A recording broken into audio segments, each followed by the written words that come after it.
Hey, guys. Here is our editor's choice for you. The Pocophone F1.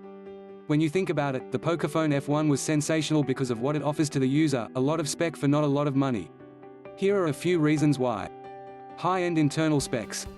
This is not just your average affordable device because it sports flagship internals.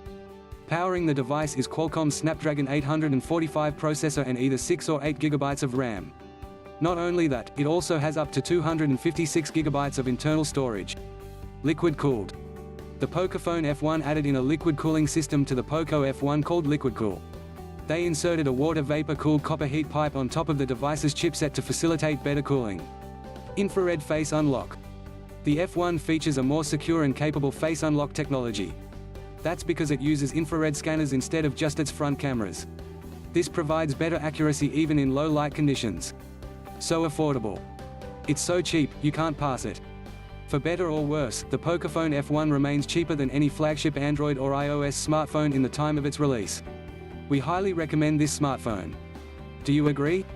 Let us know in the comments.